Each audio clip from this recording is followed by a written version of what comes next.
সমাধান চাও যদি জীবনে মরণে, ফিরে যাও খুঁজে নাও চোখ রাখো কোরআনে। পড়েন সবাই, সমাধান ফিরে যাও খুঁজে নাও চোখ রাখো কোরআনে। If you want the solution this দুনিয়া এন্ড আখিরা, go back have a look to the holy কোরআনে। ইসলামিক মিডিয়া টিভি, কোরআন হাদিসের কথা বলে। তাকদি হাজাতা কারিহা, যে এই সূরা তেলাওয়াত করে ওই তেলাওয়াতকারীর যে হাজত আছে, প্রয়োজন আছে, এই সূরার বরকতে আল্লাহ তার প্রয়োজন পূরণ করে দেয়। আমাদের জীবনে প্রয়োজন আছে না নাই? কার কাছে চাইবো? বিপদে পড়লে কারে বলবো? আমরা বিপদে পড়লে প্রথমে শেয়ার দেই ফেসবুকে। কোথায় শেয়ার? আগে শেয়ার দিব কার কাছে? মনে থাকবে? বিপদে পড়লে ফেসবুকে শেয়ার দিব না, বন্ধুরে শেয়ার করব না, বউয়ের কাছেও পরে শেয়ার করব, আগে শেয়ার করব কার কাছে? মনে থাকবে? এজন্য বিশ্বনবী বলতেন এই সূরার নাম সূরাতুল কাদিয়া, মানুষের হাজত পূরণ করে দেয়। এই সূরা তেলাওয়াত করে যদি আপনি আল্লাহর কাছে কোনো বিপদ থেকে পানা চান অথবা কোনো প্রয়োজন নিয়ে দোয়া করেন, সূরার বরকতে প্রয়োজনটা পূর্ণ করে দেয় কে? কেউ যেটা পারে না পারে কে? কেউ যেটা দেয় না দেয় কে?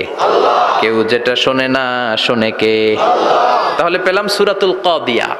আরেকটা নাম আছে সূরার, সেটা হচ্ছে সূরাতুল আযীমা, সুমহান সূরা। কি সূরা? সুমহান, আযীমা। এই আযীম আর আযীমা এই শব্দ দুইটা অনেক দামি, আল্লাহ যে কোনো জায়গায় ব্যবহার করেন নাই। বিশ্বনবীর চরিত্রের উপমা দিতে যে আল্লাহ আযীম শব্দ বলেছেন, তাই না? রব্বুল আলামিন বলেন ওয়া ইন্নাকা লাআলা খুলুকিন আযীম। ও নবী, সাধারণ কোন চরিত্র আপনারে আমি দেই নাই, আপনারে আমি দিয়েছি আযীম একটা চরিত্র, খুলুকুন আযীম।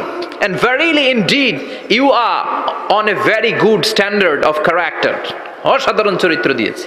বিশ্বনবীর চরিত্র বুঝাতে যে আল্লাহ কি শব্দ ব্যবহার করেছেন? কথা বলে না, তাফসীর শিখে যেতে হবে। কোন শব্দ ব্যবহার করেছেন?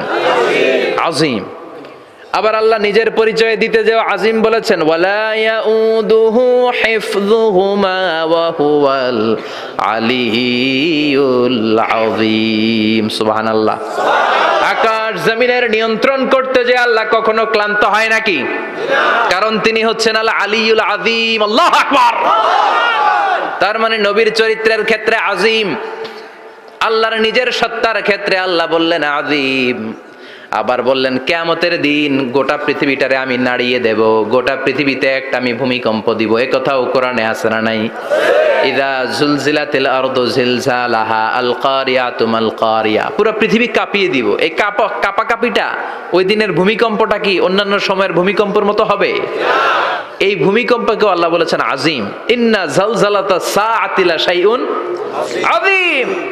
সেদিনের ভূমিকম্প সাধারণ কোনো আর্থকোয়েক নয়, সাধারণ ভাইব্রেশন না, এটা আযীম। আবার আল্লাহ কোরআনকেও আযীম বলেছেন, ওয়ালাকাদ আতাইনাকা সাবআম মিনাল মাসানি ওয়াল কুরআনাল আযীম। ও নবী, আমি আপনারে নিত্য পাঠনীয় সপ্তবাক্য সূরাতুল ফাতিহা দিয়েছি, সাথে সাথে কোরআনে আযীম দান করেছি। সুবহানাল্লাহ। তার মানে কোরআনের ক্ষেত্রে আযীম, কিয়ামতের ভূমিকম্প এটা আযীম, আল্লাহ নিজেও আযীম, বিশ্বনবীর চরিত্র আযীম। আবার এই সূরাটাও যেহেতু দামি, এজন্য এই সূরার নাম সূরাতুল আযীমা, সূরাতুল সুমহান সূরা। এটা যেন তেন সূরা নয়, এটা তো কোরআনের কলব। কলব ছাড়া মানুষ বাঁচে? হার্ট ফাউন্ডেশনে যেয়ে দেখবেন মানুষের কি অবস্থা। হৃদরোগ, হৃদয় যার নষ্ট, তার যে কত কষ্ট। এই যে কি পরানো লাগে এখন? রিং পরায়, এনজিওগ্রাম, এনজিওপ্লাস্টি করে আর্টারি ব্লক করে ফেলে। চর্বি, এত চর্বি আমরা খাই, এত গরুর গোশত আমরা খাই। মনে রাখবেন, যেই প্রাণীর পা বেশি ওইটার ভিতরে কোলেস্টেরল বেশি। মাছের কয় পা? হ্যাঁ, নাই, এখানে নাই, মাছের পাটা নাই, কোলেস্টেরল নাই। মুরগির কয় পা? জোরে বলতে হবে। তার মানে কিছু কোলেস্টেরল আছে না নাই?